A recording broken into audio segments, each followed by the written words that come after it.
going back to how this actually started was back in 2004 when Gavin Newsom, who was the mayor of San Francisco, it started to issue the marriage licenses.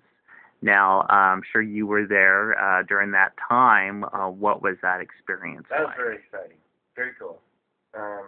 And it felt pretty good. I mean, you know, I think there's a few people that were like, oh, we can do it now. Let's just go get married and get the certificate. And then now there's kind of legal binds in that. But it was very exciting. It just felt very refreshing that, oh my gosh, there's actually a politician out there that'll go, what the hell, let's go for it, and put it out there. And, you know, unfortunately, eventually, you know, the legal details came down on him in the state of California. But, you know, I think that in this day and age, if you really want to get something done, you know, a big splash is the way to do it, you know, just to get it out in the public eye, and then kind of all the legal stuff and the ramifications all follow suit.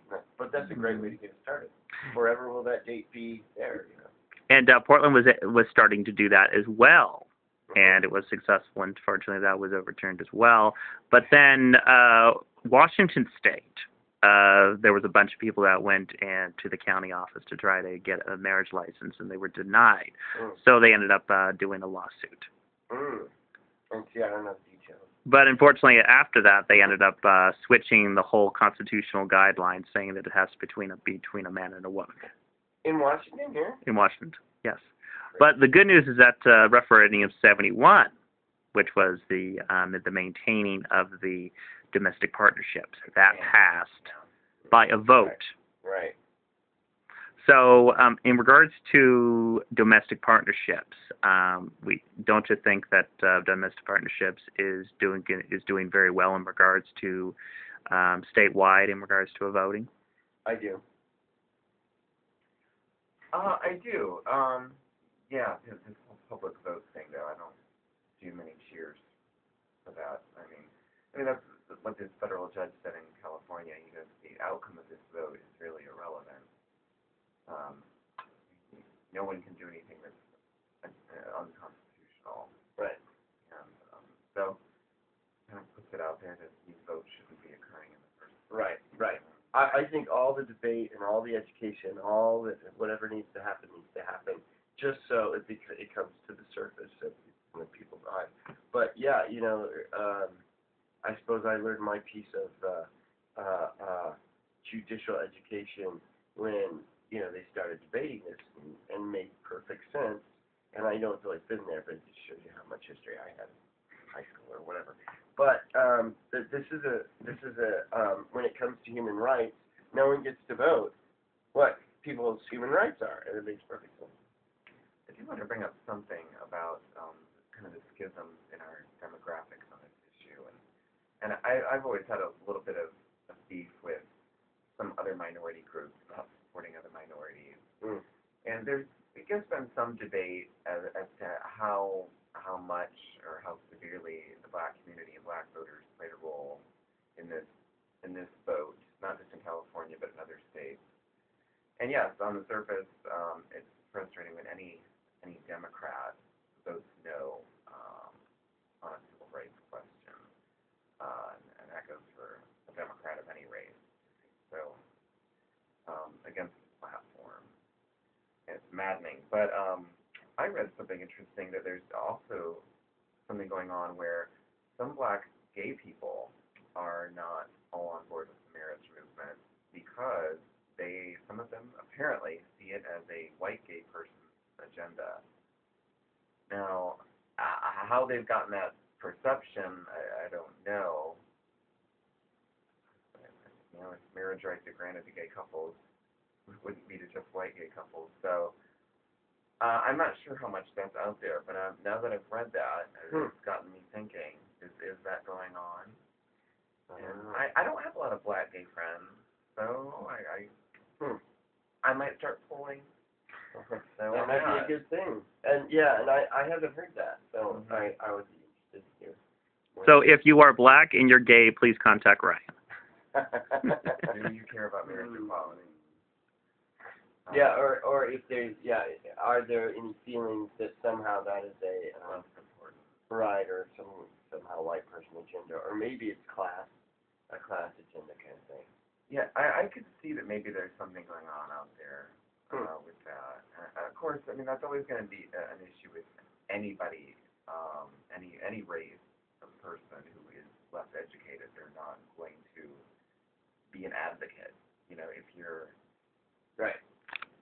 Well, and it's a pretty typical phenomenon that any kind of minority begins to get a more equal foothold or a greater acceptance with the majority. It's a very natural behavior then to feel better about ourselves. We turn around and kind of stigmatize the next minority down.